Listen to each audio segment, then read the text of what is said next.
There was a moment before Sonic ever met Shadow, when he first felt the beckoning pull he now associated with the ebony hedgehog, the one that drew Sonic ever closer to Shadow, implanting itself into his life from the first moment their fists collided, energy spiking sporadically, uncontrolled. It was late that day. The island's stars shone by as clouds blanketed the dark purple, dipping into the inky blackness and melding with the sky. As Sonic sat upon his childhood branch, the sun was finally asleep behind the sea line. Sonic couldn't remember how long he'd laid there at that moment. Sometime between his after-dinner run and then, he'd gotten trapped in the clutches of reminiscing, a whirlwind that whisked him away easily, thoughtlessly running around his usual grounds until he arrived under the familiar shadow of the tree he'd once called home. His back was pressed against the firm bark, his leg kicking lazily as he felt the breeze flow through him, rustling his quills and causing the summer leaves to dance around him. He gazed through the uncovered spot he studied space through. Later, Sonic would find out from tales that he hadn't been home all night, not once seen by anyone in their little town until his arrival back. Sonic had a habit of disappearing into the wilderness for days, but the loss of time stuck out to him even then. But it didn't stick out as much as the sudden blast that shook Sonic out of his stupor. Immediately, he dug his claws into the tree branch to keep himself from falling off as a rush of the explosion swayed the world all around him.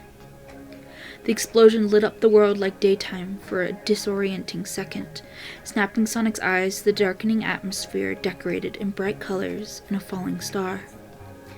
And it was then that the feeling appeared for the first time in his life.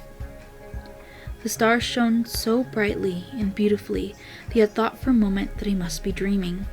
The way he felt his heart hammer, his jaw slacken, and his eyes tried to swallow up the light in all its facets.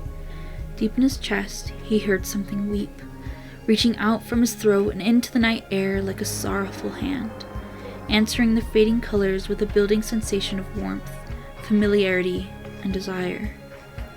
The star answered back with a broken scream that rang solely in Sonic's ears and had the hero leaping into the forest and running towards it before its crash into the island rattled the ground, leaving Sonic fighting to keep his footing, eyes refusing to drift away from where he'd last seen the star. And he felt it.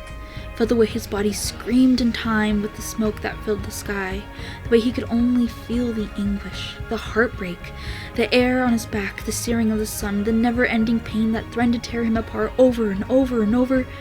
The badnik's sudden appearance shook him from whatever had happened, tearing the remaining emotion from him and causing a deafening silence in his mind. He fought the robots that ganged up upon him, quickly realizing he'd run into Eggman's section of the island. The foreboding mountain he sat upon was a mess from the sudden crash, and his lair was still intact, though affected by debris. In any other moment, Sonic would have been concerned with his nemesis, at this entire situation.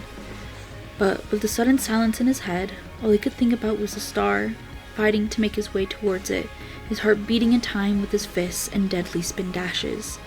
Something roared within him, and soon he was face to face with a large mech. The mech grabbed him, sacrificing its hand to his quills, and flung him across the island faster than Sonic could do anything to stop it. Sonic would never tell anyone what happened as his body flew through the sky. He would never mention how the silence in his head, muffled by the whistling of the wind, repeated something in whispers. How the hand in his throat shifted to his own as he unconsciously grasped at the air where the star had fallen. How he had felt like crying for absolutely no reason. A wave of emotion crashing over him before it snapped away, leaving him alone.